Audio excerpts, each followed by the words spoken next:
rapidement, nous allons toucher rapidement la vie de couple, docteur Adélard, parce que déjà, avant de développer certains points, j'aimerais que vous puissiez nous dire, est-ce qu'il est possible de rater l'enlèvement en étant, pour s'être mal marié, s'il vous plaît?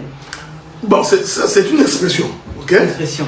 C'est une expression, parce que si j'ai dit oui, je n'aurai aucune écriture pour prouver ce que j'ai dit, parce que ne peut rater l'enlèvement que celui qui n'a pas gardé la parole. Okay? Donc, celui qui n'a pas cru au Seigneur, qui n'a pas gardé la parole, cet homme-là ou cette femme-là peut rater l'enlèvement. Mais deux fois dans nos prédications, nous avons tendance à dire, si tu t'es mal marié, tu vas rater l'enlèvement. Nous voudrons tout simplement dire que quand tu t'es marié très mal, il y a de fortes chances que tu commettes beaucoup de péchés. Et ce sont ces péchés-là, en fait, qui vont t'empêcher de participer à l'enlèvement. Parce que quand on se marie, on vit avec la personne tous les jours. C'est ça la difficulté. Quelqu'un qui ne vit pas avec toi, tu as la possibilité d'échapper certains péchés. Mais quand tu vis avec quelqu'un dans la même maison, vous vous réveillez chaque jour ensemble, vous dormez chaque jour ensemble, vous partagez votre quotidien. Et que cette personne-là ne cesse de commettre des choses qui vous énervent, qui vous font pécher, c'est à cause de cela que vous raterez l'enlèvement.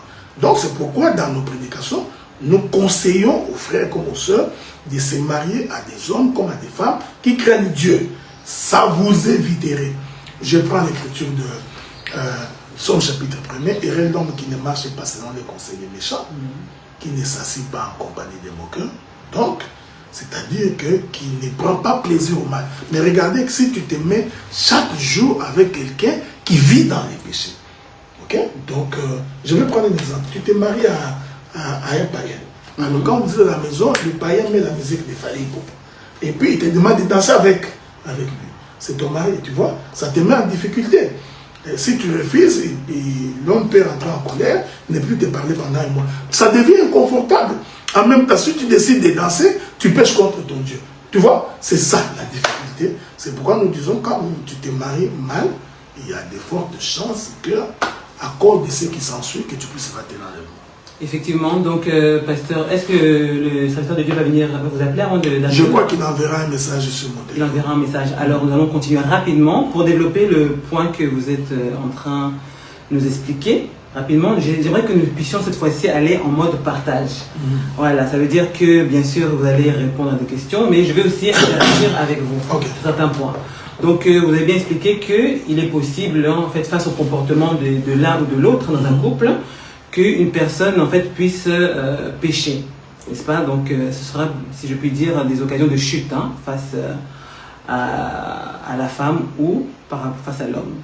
Donc, maintenant, c'est là qu'il est indispensable, si je comprends bien, que nous puissions déjà être initiés pour le mariage. Parce que plusieurs sont entrés dans le mariage sans pour autant être initiés. Donc, n'ayez pas peur du mot. Initiation, c'est juste une forme de formation, n'est-ce pas? Qu'est-ce que tu entends par formation? Initier à faire quoi? Initier au mariage, ça veut dire que, par exemple, je vais donner un exemple très clair. J'ai des garçons, pour ma part. J'ai une seule fille et des garçons. Mes enfants. Donc, étant donné que moi, en tant que fille, je suis fille unique. Elle est née de 4 frères. Et étant très jeune, souvent lorsqu'il fallait effectuer les tâches ménagères, par exemple, ma mère me disait que je suis la fille, eux c'est des garçons qui ne doivent pas toucher à cela. Ce qui n'est pas faux à un certain niveau. Mais pour ma part, c'est ce qui m'a permis de me conduire à éduquer mes enfants, mes garçons, en sorte que, plus tard, lorsqu'ils seront mariés, je leur explique à chaque fois qu'il est important d'avoir d'effectuer des tâches ménagères. Ça veut dire que mes enfants, déjà à partir de 10 ans et même plus tôt, donc ils effectuent des tâches ménagères. Donc mon garçon aujourd'hui, qui a 19 ans, par exemple, c'est laver la salle de bain, il fait la vaisselle, donc moi je ne touche plus. C'est très rare que je touche la vaisselle, laver la salle de bain, passer la serpillière et autres. Parce que je répète souvent qu'il est important que lorsqu'il va se marier, lorsque sa femme sera enceinte, qu'il puisse l'aider, qu'il puisse respecter sa femme. Je lui répète à chaque fois qu'il est important d'être fidèle, de se marier une fois et de ne pas divorcer, que vraiment Dieu les préserve par rapport à ça. Je leur explique qu'il ne faut pas être impudique. Donc c'est des mots en fait qui permettent aux enfants, c'est une semence que je dépose dans leur vie, comme la parole le déclare aussi, donc il faut enseigner l'enfant sur le chemin qu'il doit suivre, n'est-ce pas?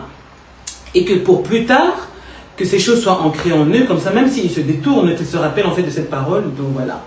Donc aujourd'hui, nous remarquerons surtout, en fait, je salue au passage le docteur Joao Ngongo, Dernièrement, je lui disais que il est important, parce qu'il m'avait dit un jour, qui est une phrase qui m'avait fait tellement rire, il me disait, lorsque quelquefois, lorsque dans le mariage, il est possible d'être marié, tu vois tous les jours le visage de la personne avec qui tu dors, tu te réveilles, tu la vois toujours. À un moment, le visage d'une personne peut t'énerver, tout ça.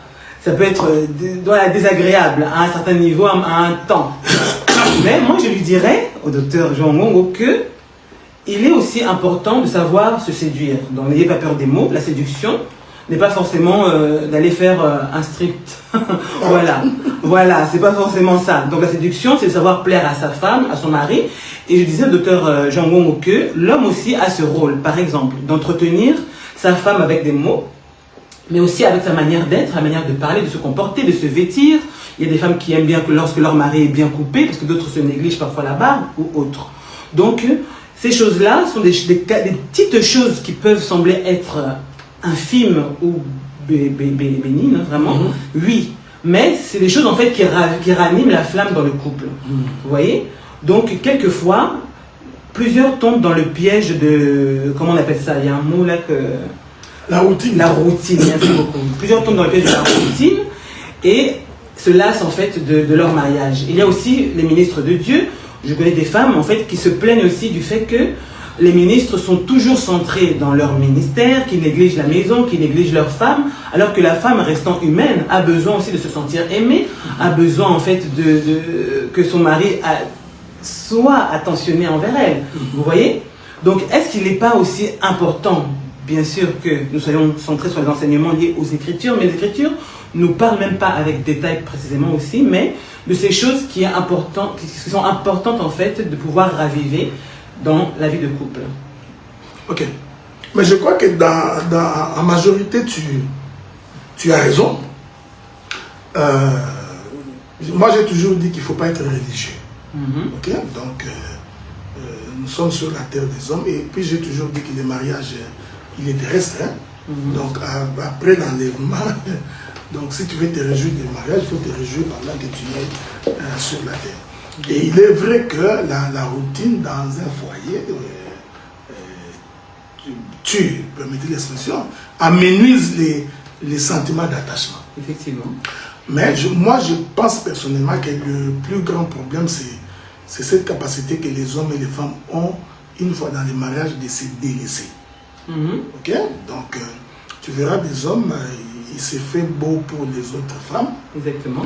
Il y a des femmes qui se font belles pour les autres hommes. Ok? Donc, c'est quand il veut sortir qu'elles s'habillent bien pour qu'on les voie dehors. Ok?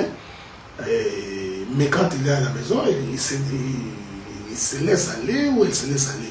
Et je crois que ça, là, ça diminue le feu de l'amour. Exactement. Ça diminue le feu de l'amour. Bon, il faut aussi avoir le temps pour vous-même. Okay?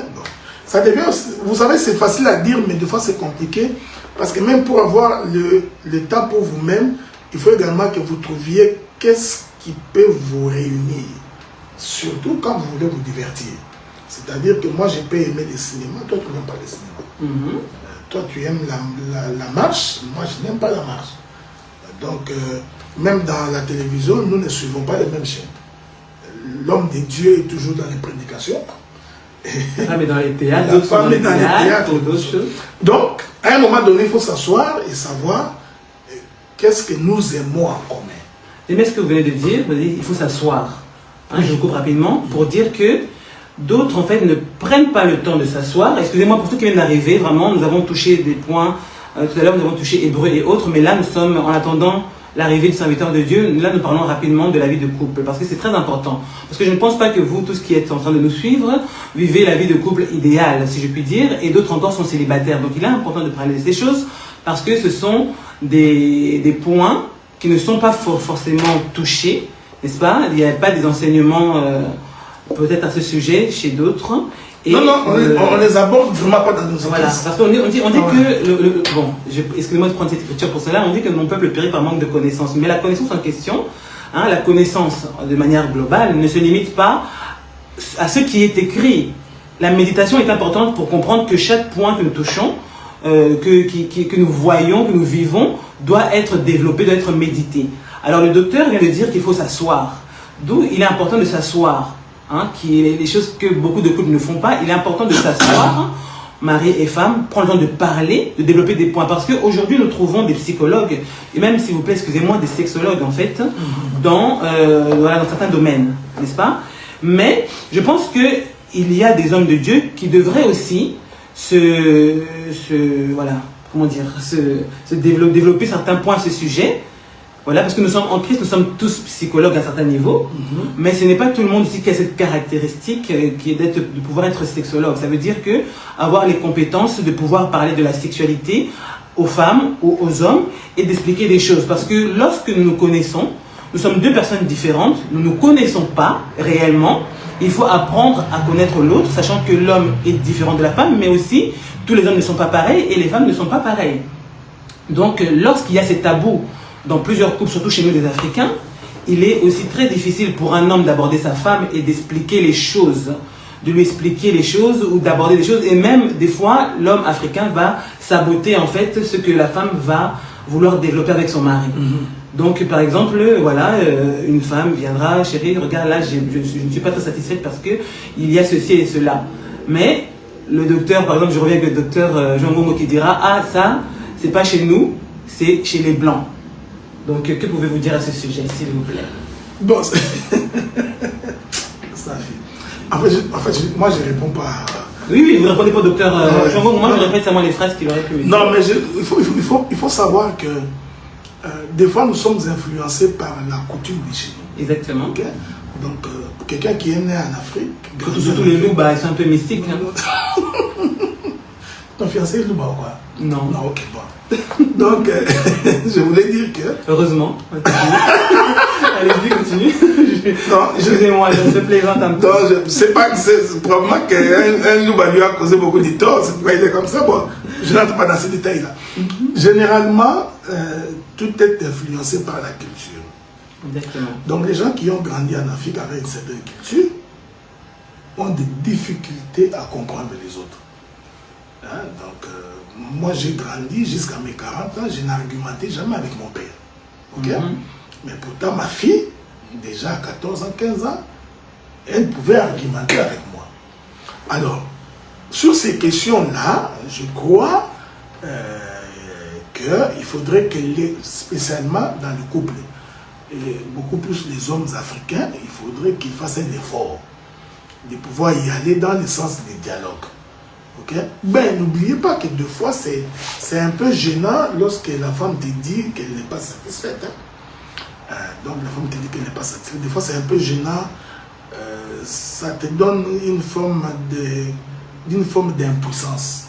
Tu te dis que je n'ai pas été capable. Donc, il faut trouver de quelle manière en parler.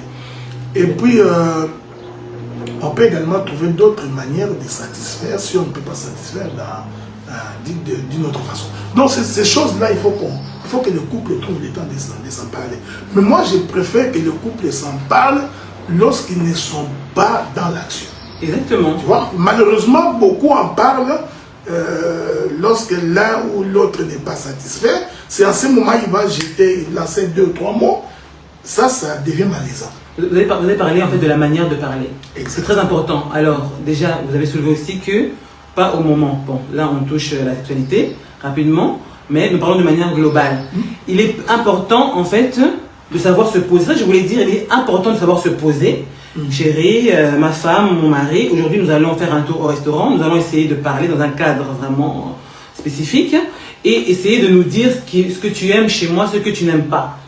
Parler de cette manière et avoir les mots. Parce que quelquefois, il y a voir des femmes qui n'ont pas les mots appropriés, qui ne savent pas parler, qui sont un peu brutes. Les hommes aussi. Les hommes aussi. Donc c'est là qu'il faut trouver les mots. Parce que la sagesse, l'intelligence, c'est aussi savoir aborder de la bonne manière.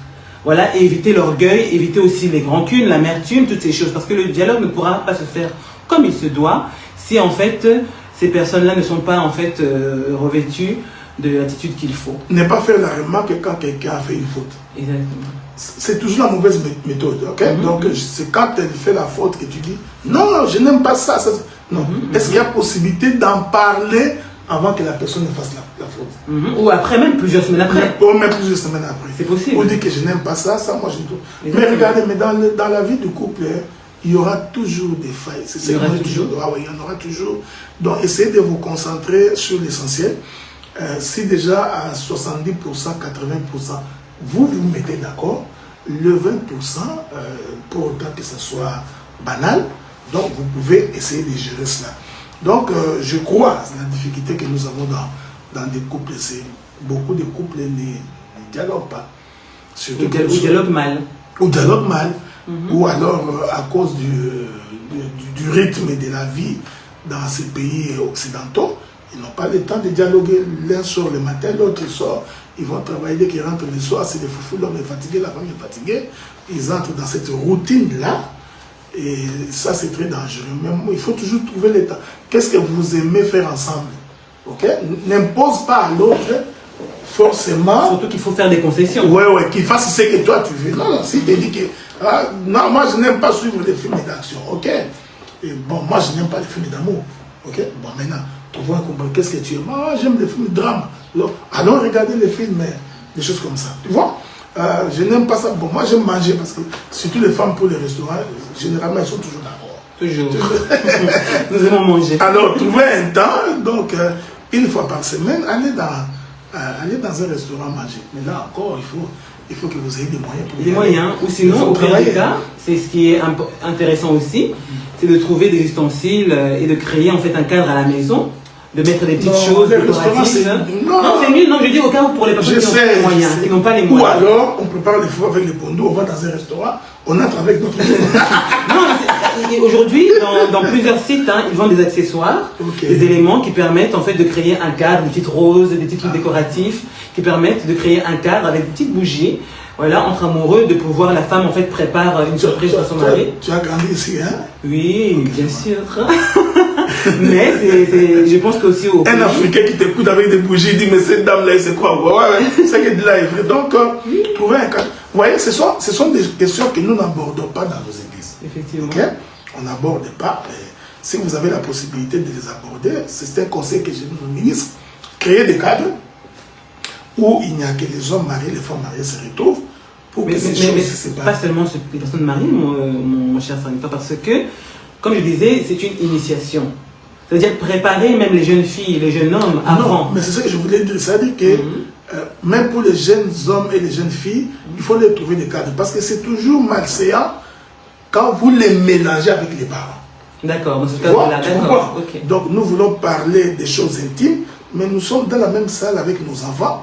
Mais si le célibataire en question a déjà une quarantaine d'années, parce qu'il y a des célibataires de 40 ans ou plus. Bon, bon, ça, voilà. Ça peut y aller. Ça peut y aller. Voilà, voilà. Je disais aussi, j'aime bien une phrase que je répète souvent, la compatibilité, parce que quelquefois on dit il faut que nous soyons compatibles. La compatibilité, c'est pas en fait le fait d'être en accord sur tout, mais de savoir gérer les désaccords, les contradictions. C'est très important. Donc il ne faut pas penser que l'âme sœur est la personne avec qui vous allez être en accord sur tout. Mais être en couple, c'est aussi le fait d'être taillé, d'être brisé par le Seigneur. C'est ça. C'est là que l'être avec son prochain, parce que le prochain avec qui nous sommes réellement, le premier prochain, c'est la personne avec qui nous vivons. Donc aime ton prochain comme toi-même. Donc un homme est censé aimer sa femme comme lui-même, vice-versa. Donc d'où aussi, j'aime cette écriture qui dit que l'homme doit aimer sa femme comme Christ a aimé l'Église. Une écriture très difficile pour les hommes, mais que vous ne respectez pas comme il se doit, cher docteur. Bon, comme je ne suis pas dans un tribunal pour répondre à des questions de jugement de valeur. Là, vous représentez les hommes de manière générale, de manière globale. Mais vous savez que... Voilà, vous représentez les hommes, mais c'est juste une parole de manière globale, sans vouloir vous pointer, me pointer moi-même. Hein. Mais tu sais que c'est aussi difficile pour la femme de se soumettre lorsque la chose qu'on lui demande n'est pas selon sa volonté. Hein. Alors, effectivement, parce que, sachez aussi une chose, entre parenthèses, il faut nous soumettre les uns aux autres, parce que votre femme est votre sœur. Et la parole déclare, soumettez-vous les uns aux autres. C'est une écriture très importante, que les personnes, en fait, ne considèrent pas trop, mais il est important de considérer et de comprendre que mon futur mari, votre épouse, et vous êtes censé vous soumettre à votre épouse, à un certain niveau. Donc ça veut dire que, oui, la femme a des difficultés à se soumettre. Comme l'homme a des difficultés, l'homme aussi a des difficultés à se soumettre à sa femme. Mais regarde... Excusez-moi, non, parce que tu as glissé un mot que je ne peux pas laisser passer comme ça. D'accord, vous allez... J'ai peur que les gens comprennent très bien. Oui, justement, j'y viens, peut-être que c'est ça. Alors, je tiens à souligner que la soumission en question n'est pas... En fait, il y a différentes formes de soumission. Okay. Voilà, il y a différentes formes de soumission. Mais la Bible, la parole de Dieu, nous impose à nous les femmes d'être soumises au mari. Mais le problème, c'est que la soumission en question a été mal expliquée aux femmes. Et les femmes ne comprennent pas la soumission en question, vu qu'elles ont eu affaire à des tyrans, à des serviteurs de Dieu, qui imposent une soumission, mais sans pouvoir l'expliquer. Et elles ont eu à avoir des relations avec des hommes qui demandent la soumission, alors qu'eux-mêmes n'ont pas cette capacité à aimer. Donc, c'est très difficile. Donc, la soumission, il faut savoir l'expliquer, déjà, et comprendre que on ne se soumet pas à n'importe quoi, quelque part. Ok, bon, regarde. On va finir là parce que je vois que les pasteurs là. D'accord. Il y a une incision que je voulais quand même que les gens comprennent. Que quand la sœur Safi dit que l'homme doit également se soumettre à sa femme, il faut faire très attention. Donc, nous ne parlons pas de la soumission du genre. Par rapport à l'écriture. Voilà, nous disons, parce qu'il y a une écriture qui dit que soumettez-vous les uns les autres. Cette soumission-là se comprend comme le fait que quand tu es en erreur, que tu sois capable de reconnaître que la femme a raison. Ok? La femme également peut exprimer un besoin, un désir, et que l'homme également accède à ces désirs-là. C'est aussi une forme de soumission. Mais la femme peut aussi conseiller, vous donner une recommandation, et vous pouvez vous en remettre. Exactement, c'est ce que j'ai dit. Donc, tu peux également dire à ton mari ou à ton mari, tu lui dis, je trouve qu'il faut que nous prenions la gauche. Donc, et vous prenez la gauche, c'est pas du genre, non, moi c'est le chef, on prend la droite. Là, ça devient, vous créez de... J'ai profité de l'occasion parce qu'on a presque fini. Aujourd'hui, c'est un conseil que je voudrais donner. Aujourd'hui, quand vous voulez vous marier, c'est aussi intéressant de vérifier votre compatibilité chromosomique. Hein? Donc, vos examens sanguins, aujourd'hui, c'est important de les vérifier. Hein? Donc, voir si en vous accouplant, qu'il n'y a pas des antécédents dans la famille qui pourraient faire en sorte que vos enfants puissent avoir certaines malformations ou donner naissance à des enfants qui vous compliqueront plus tard pour des cas de maladies héréditaires. Ça, c'est un conseil que j'ai toujours donné. C'est toujours intéressant, avant de dire oui à quelqu'un, exiger de faire ces examens-là. Et une fois que vous êtes rassuré que vous pouvez avoir des enfants sans problème, et bien mettez-vous ensemble. Voilà. Très important, merci beaucoup docteur. Mais restons en attendant avant de partir sur le caractère, un point que beaucoup n'aiment pas aborder. Donc que diriez-vous maintenant à un serviteur de Dieu ou bien à un frère, hein, tout simplement, qui ne prendrait pas le temps d'écouter les conseils de son épouse, alors que celle-ci vraiment peut-être parle avec douceur, voilà. Bon, je crois, honnêtement, moi je crois que si un homme aime, moi ça me pose un sérieux problème. Je crois que si un homme aime vraiment, il ne peut qu'écouter les conseils de sa femme. Ouais, surtout quand tu crois avoir une femme sage, une femme intelligente, une femme qui sait où vous allez. Parce qu'il y a des couples qui ne savent pas où ils vont. Hein, ils se sont mis ensemble et ils n'ont aucun projet. Ensemble, ils ne savent pas qu'est-ce qu'ils vont devenir dans 10 ans. Ils ne savent même pas quand nous serons à la retraite, qu'est-ce que nous ferons. Donc, mais si ces questions-là sont discutées, réglées, à ce moment-là, même les conseils que la femme peut apporter, vous orienterez vers ces objectifs-là.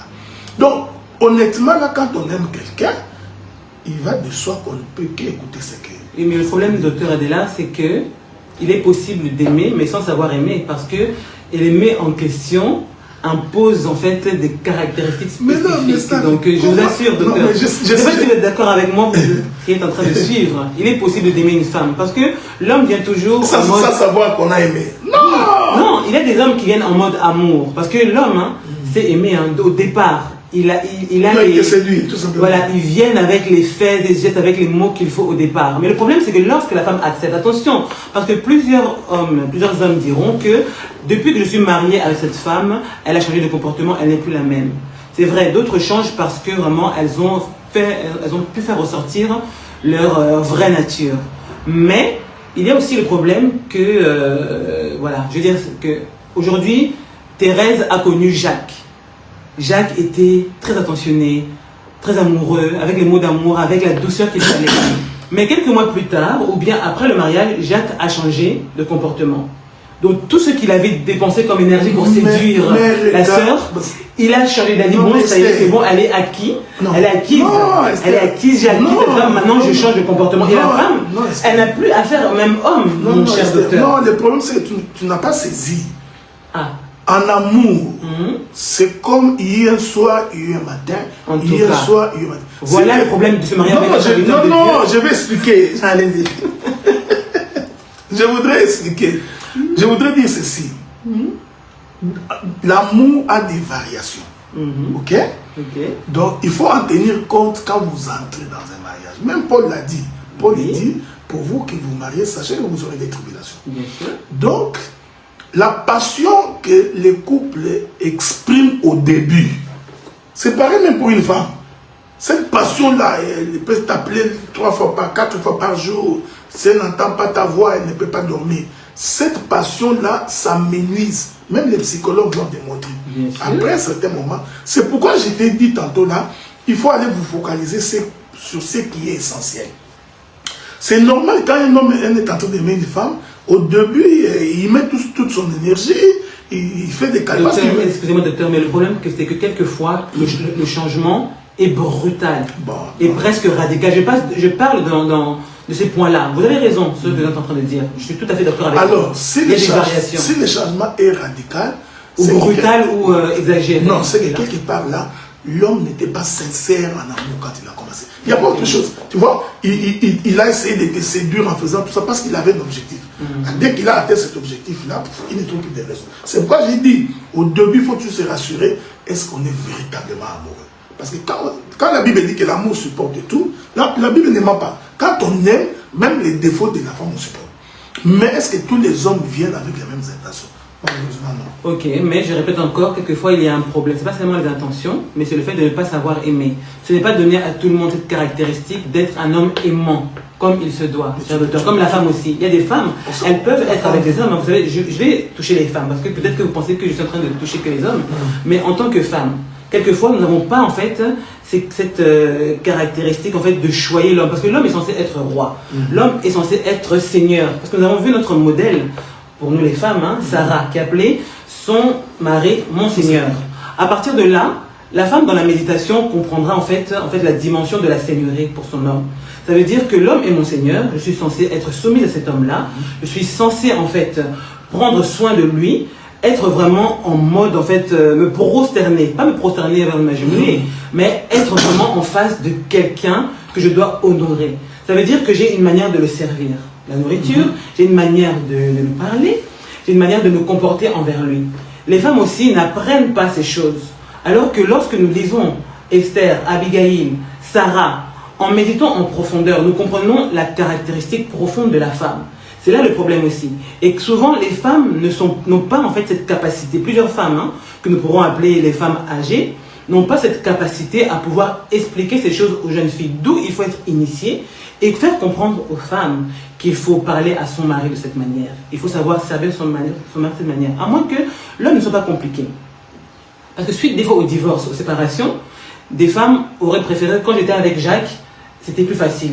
Il mangeait la nourriture qui pouvait rester au frigo pendant 2 jours. Ouais, parce qu'il était avec Jacques. Pardon? Parce qu'elle était avec Jacques, c'est le problème. Donc, si elle n'était pas avec Jacques, elle ne ferait pas cette comparaison-là. Oui, bon. Mais bon.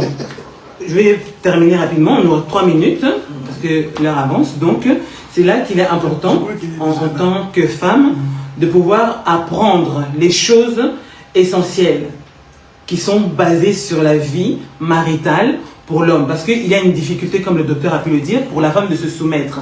Mais la soumission en question n'est pas ce que nous pensons, ce que nous avons cru. La soumission, c'est un sujet de joie. C'est même une soif de se soumettre. C'est même une soif de se soumettre. Surtout lorsque on trouve cet homme qui est digne d'être respecté. D'où l'importance d'être avec des personnes converties.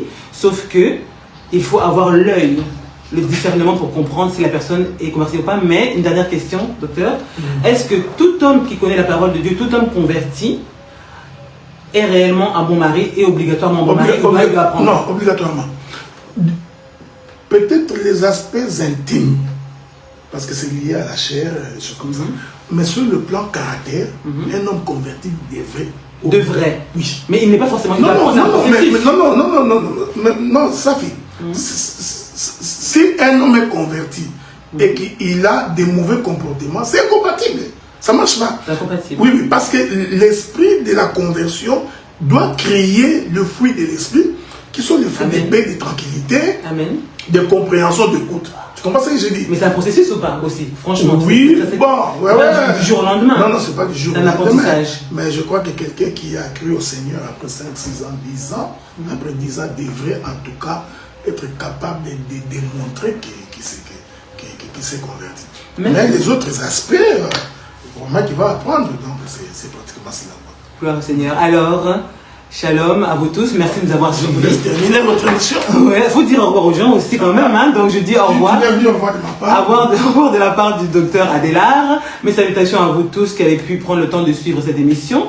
Mes salutations à notre sœur, la belle Front de Diamant, n'est-ce pas, l'épouse, la charmante épouse de notre serviteur de Dieu, docteur Adélard. Vraiment, que Dieu vous bénisse tous. Et si nous devons faire un direct très prochainement avec le docteur Adélard, nous vous aviserons. Voilà.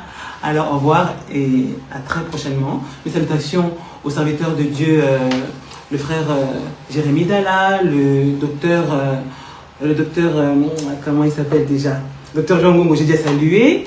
Le docteur Jérémy Catartizo et à tous les autres, l'apôtre Céphas, beaucoup plus. Bye bye.